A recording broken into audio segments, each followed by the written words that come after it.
இப்படியெல்லாம் தோசை சுட்டா ஒரு மனுஷன் ஒரு டசன் தோசையை ஈஸியாக அசால்ட்டாக சாப்பிட்டு முடிக்காம என்ன? உடம்பு முடியலடா கதிர், ஒரு 2 தோசையை ஊற்றி கொடுறா, சக்கரை தொட்டு கூட சாப்பிட்டுக்கிறேன் அப்படின்னு சொன்னால் இவன் போயிட்டு இப்படி ஒரு மசால் தோசையை ரெடி பண்ணி எடுத்துகிட்டு வந்து கொடுத்தாங்க.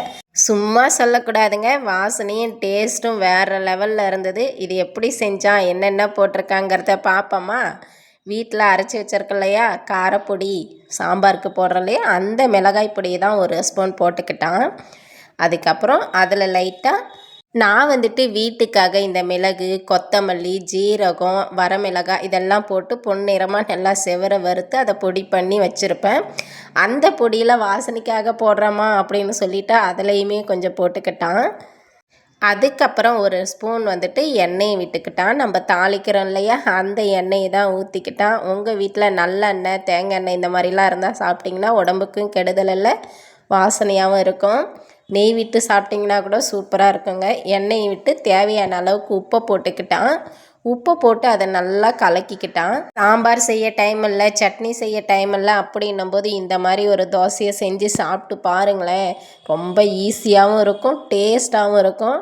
அது மட்டும் இல்லை, பேச்சுலர்லாம் இருக்காங்கல்ல, அவங்களுக்குலாம் ஒரு அர்ஜென்ட்டுக்கு வேலைக்கு போயிட்டு வந்ததும் டக்குன்னு சமைக்கணும் சாப்பிட்ணும் அப்படின்னும் போது இந்த தோசை ரொம்பவே பெஸ்ட்டான தோசையாக இருக்கும். பெஸ்ட்டு மட்டும் இல்லைங்க, நான் திரும்ப திரும்ப சொல்கிறேன், அது எந்த அளவுக்கு டேஸ்ட்டாக இருந்ததுதான் நான் திரும்ப திரும்ப சொல்லுவேன் அப்படின்னு பாருங்கள். அந்த அளவுக்கு டேஸ்ட்டாக இருந்தது. இப்போ தோசைக்கல்லை வச்சு நார்மலாக தோசை ஊற்றுற மாதிரி அம்மா நீ ஒரு தோசை ஊற்றுமா, நான் வீடியோ எடுக்கிறேன் அப்படின்னு சொல்லிட்டான். அவன் என்ன ஒரு தோசையை ஊற்ற விட்டான். தோசையை ஊற்றி லைட்டாக எண்ணெயை போட்டு எப்பவும் போல் மூடி போட்டு அதை ஒரு 2 நிமிஷம் மூடி விட்டுட்டேன். அதுக்கப்புறம் திரும்பவும் அதை ஓப்பன் பண்ணி நம்ம ரெடி பண்ணி வச்சுருக்கோம் இல்லையா மசாலா பொடி, நம்ம கலந்து வச்சுருக்கோம் இல்லையா அதை வந்துட்டு தேவையான அளவுக்கு நல்லா அந்த தோசை மேலே போட்டு நல்லா தீத்திக்கிட்டான். சமமாக எல்லா இடமும் ஓரளவுக்கு படுற மாதிரி தீத்திக்கிட்டான். இதில் வந்துட்டு உப்பு, காரம் எல்லாம் இருக்கிறதுனால டேஸ்ட்டாக இருக்குது. இதில் கொஞ்சம் லெமன் மட்டும் விட்டுருந்தானா புளிப்புமே இருந்திருக்குங்க, அவ்வளோ சூப்பராக, இன்னும் சொல்ல முடியாத அளவுக்கு டேஸ்ட் இருந்திருக்கும்.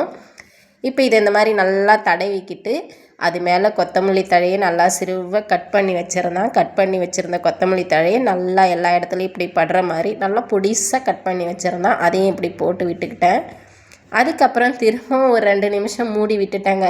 அந்த கொத்தமல்லி தழை மசாலாலாம் வேகணும் இல்லையா, அதனால் திரும்ப ஒரு 2 நிமிஷம் மூடி விட்டு அதுக்கப்புறம் அந்த தோசையை எடுத்து சாப்பிட்டு பார்த்தோம் பாருங்கள். அப்பா அவ்வளோ ஒரு டேஸ்ட்டுங்க, செம்ம டேஸ்ட்டு. கண்டிப்பாக அர்ஜென்ட் ஆபத்துக்கு மட்டும் இல்லை, ரொம்பவே டேஸ்ட்டான தோசை ரெடி ஆகிடும்.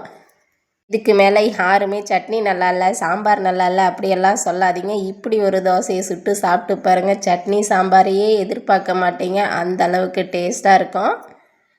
கலரை பாருங்களேன், பார்க்கும்போதே அப்படியே நாக்கில் எச்சி ஊறுதுங்க.